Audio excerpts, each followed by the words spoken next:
विश्वास बसणार नाही, पण आपल्या मानवजातीच्या इतिहासातला खूप मोठा काळ आपण एक अगदीच क्षुल्लक म्हणजे काहीच महत्त्व नसलेला प्राणी होतो. तर आजची ही कहाणी आहे आपल्या ग्रहावरच्या अन्नसाखळीत अगदी मधल्या जागेवरून थेट शिखरावर पोचण्याच्या आपल्या त्या अफाट प्रवासाची.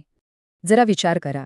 साधारण 30,000 वर्षांपूर्वी शॉवे नावाच्या गुहेत कुणीतरी आपला हात दगडावर ठेवला आणि हा ठसा मागे सोडून गेला. हे फक्त एक चित्र नाहीये, तर आपल्या पूर्वजांशी आपल्याला थेट जोडणारा एक भावनिक धागा आहे. असं वाटतं जणू काही हजारो वर्षांच्या पलीकडून एक आवाज आपल्याला सांगतोय, मी इथे होतो, मी जिवंत होतो. आपल्या या मोठ्या कथेची सुरुवात यापेक्षा जास्त मानवी असूच शकत नाही, नाही का? आपल्या मानवी इतिहासाला जर एका मोठ्या म्हणजे अगदी वैश्विक पटावर पाहिलं ना, तर काय दिसतं? साधारण 13.5 अब्ज वर्षांपूर्वी बिग बँग झाला आणि भौतिकशास्त्राची म्हणजे फिजिक्सची सुरुवात झाली. मग 3.8 अब्ज वर्षांपूर्वी पृथ्वीवर जीवनाचा अंकुर फुटला म्हणजे बायोलॉजी सुरू झाली. आणि या इतक्या मोठ्या कालखंडात फक्त 70,000 वर्षांपूर्वी बोधात्मक क्रांतीने इतिहासाला खऱ्या अर्थाने सुरुवात झाली. मग त्यानंतर आली कृषी क्रांती आणि मग वैज्ञानिक क्रांती, ज्यांनी आपल्याला आजचं रूप दिलं. थोडक्यात हा आहे आपल्या संपूर्ण प्रवासाचा आराखडा. चला तर मग आपल्या कथेच्या पहिल्या भागात जाऊया. आणि इथे ना आपल्याला एका अशा सत्याचा सामना करायचा आहे की लाखो वर्ष आपले पूर्वज म्हणजे आदिमानव हे काही खास नव्हते. ते जंगलातल्या इतर हजारो प्राण्यांसारखेच आपलं अस्तित्व टिकवण्यासाठी धडपडत होते. जवळजवळ 20 लाख वर्ष. विचार करा, 20 लाख वर्ष मानव अन्नसाखळीत कुठेतरी मध्येच होते. त्यांच्याकडे मोठे मेंदू होते, दगडी हत्यारं होती, पण तरीही ते कधीच सगळ्यात मोठे शिकारी नव्हते. उलट सिंह किंवा तरसांसारख्या मोठ्या शिकाऱ्यांनी शिकार करून झाल्यावर जे काही उरलेलं सुरलेलं असेल म्हणजे हाडांमधला गर खाऊन ते आपलं पोट भरायचे. हो, ही होती आपली सुरुवात. आता एक अशी गोष्ट जी ऐकून तुम्हाला नक्कीच आश्चर्य वाटेल. आज आपण या पृथ्वीवर एकमेव मानवी प्रजाती म्हणून जगतोय, पण हे चित्र नेहमीच असं नव्हतं. एकेकाळी या ग्रहावर आपण एकटे नव्हतो, आपल्याला भाऊबंद होते. चला, आपल्या काही प्रमुख भाऊबंधांना भेटूया. आफ्रिकेत होते होमो सेपियन्स म्हणजे शहाणा माणूस, आपले थेट पूर्वज. युरोप आणि आशियात होते होमो निअँडरथॅलेन्सिस, जे आपल्यापेक्षा जास्त धिप्पाड, मजबूत आणि थंड हवामानाशी जुळवून घेतलेले होते. आणि पूर्व आशियात होते होमो इरेक्टस. हे तर तब्बल 20 लाख वर्ष टिकले, म्हणजे कोणत्याही मानवी प्रजातीपेक्षा जास्त काळ. 1 लाख वर्षापूर्वी पृथ्वीवरचं चित्र काहीसं असं होतं. आफ्रिकेत सेपियन्स, युरोपमध्ये निअँडरथॅल आणि आशियात इतर मानवी प्रजाती. म्हणजे एकाच वेळी अनेक प्रकारचे मानव एकत्र नांदत होते. आज जे आपण एकटे आहोत ना, हे नैसर्गिक नाहीये, हा तर एक अपवाद आहे. आणि हा मुद्दा खूप खूप महत्वाचा आहे. पण मानवाच्या सुरुवातीच्या काळात ना एक मोठा विरोधाभास होता. म्हणजे बघा, आपली जी सगळ्यात मोठी ताकद होती, आपला मोठा आणि गुंतागुंतीचा मेंदू, तोच आपला सगळ्यात मोठा भार आणि धोकासुद्धा होता. एवढा मोठा मेंदू चालवायला किंमत तर मोजावीच लागणार, बरोबर? आणि ती किंमत होती प्रचंड. होमोसेपियन्सचा मेंदू शरीर अगदी आरामात असताना सुद्धा तब्बल 25% ऊर्जा वापरायचा. या उलट इतर वानरांचा मेंदू फक्त 8% ऊर्जा वापरायचा. म्हणजे आपला मेंदू एक प्रचंड मोठा एनर्जी चोर होता, ज्यामुळे माणसाला सतत अन्नाच्या शोधात राहावं लागायचं.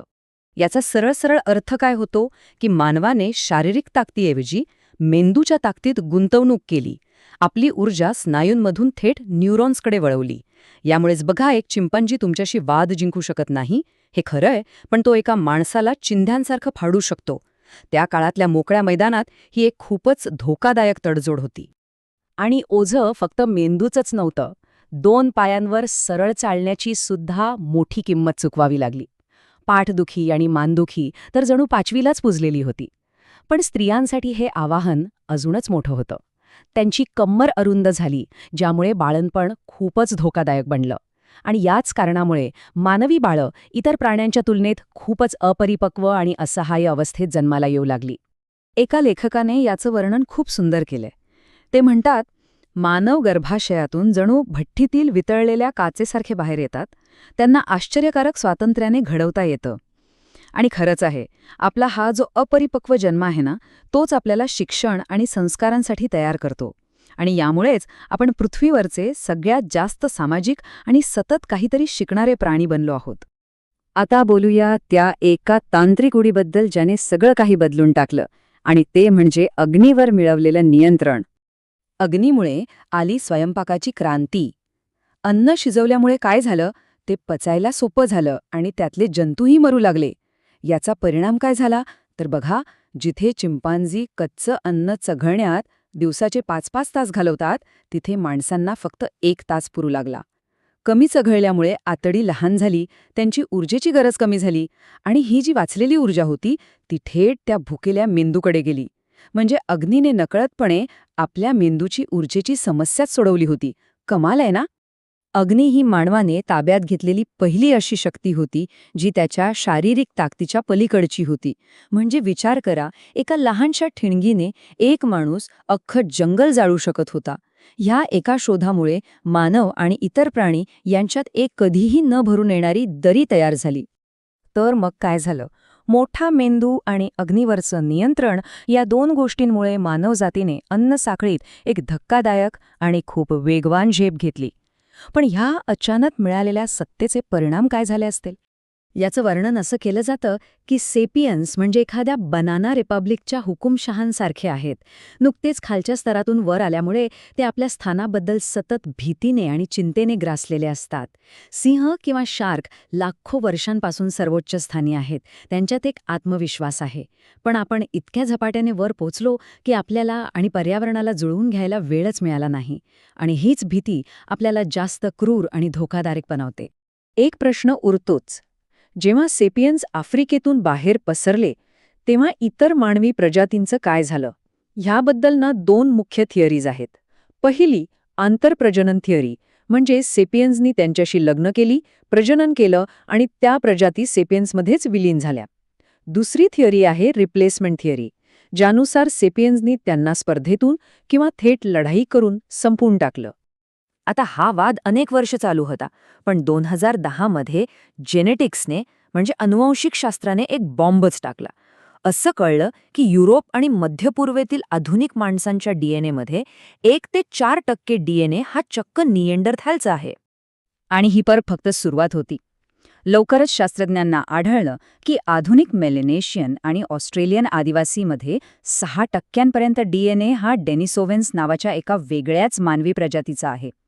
याचा अर्थ अगदी स्पष्ट होता. रिप्लेसमेंट पूर्णपणे झालं नव्हतं. काही प्रमाणात का होईना, पण आंतरप्रजनन झालं होतं. आता एक विचार करा, जर निएंडरथॅल किंवा डेनिसोव्हन्स आज आपल्यासोबत असते तर काय झालं असतं?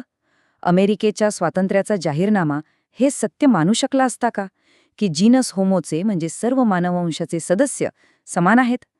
आपले जे मानवाधिकार आहेत ते त्यांना लागू झाले असते का? खूप मोठा प्रश्न आहे हा. तर मग आपण आहोत तरी कोण? या सृष्टीचा कळस की फक्त नशिबाने शेवटचे उरलेले? या ग्रहावरचं आपलं हे एकाकी असणं हे आपल्या यशाचं प्रतीक आहे की आपल्याच भाऊबंधांना संपवल्याच्या गुन्ह्याची कबुली? यावर नक्कीच विचार करायला हवा.